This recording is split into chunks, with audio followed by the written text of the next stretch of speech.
మేము భద్రపుకొత్తూరు మండలము. ఈరోజు మేము ఇక్కడికి రావడానికి కారణం ఏంటంటే ముఖ్యంగా 3 సంవత్సరాల జీవో అనేది అది రద్దు చేయాలి. మా మా ఫస్ట్ లక్ష్యం అదే. 3 సంవత్సరాల కాలపరిమితి రద్దు చేయాలి, బకాయి వేతనాలు చెల్లించాలి. గతంలో రద్దు చేస్తామని హామీ ఇచ్చారు ఎవరన్నా? హామీ అప్పుడు మేము గతంలో విజయవాడ వచ్చినప్పుడు హామీ ఇచ్చారు. వైసీపీ టైంలో అది అలా 5 సంవత్సరాల కాలం గడిపేశారు. వీళ్ళు ఏంటంటే ఈ కూటమి ప్రభుత్వము రద్దు చేస్తామని చెప్పారు. వాళ్ళ మాట నిలబెట్టుకుంటారో లేదో ఇప్పుడు తెలుసుకోవాలి. Thank you. అంటే మీకు సర్వేలు అని చెప్తున్నారు, ఏ విధంగా ఇబ్బంది? సర్వేలు అన్ని రకాలుగా సర్వేలు ఉన్నాయండి. సర్వేలు అయితే ఉన్నాయి. అది ఆన్లైన్ ప్రోడక్ట్ అని చెప్పి ఆన్లైన్ ప్రోడక్ట్స్ ఓఎన్డీసీ ప్రోడక్ట్ అని చెప్పి ఈ మధ్యన చాలా ప్రెజర్ పెట్టారు. అది క్లియర్ అయింది ప్రజెంట్.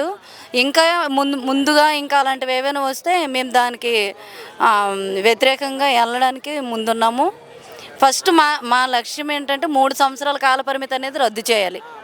అది మా కోరిక. ప్రభుత్వం స్పందించకపోతే ఏం చేస్తారు రాబోయే రోజు?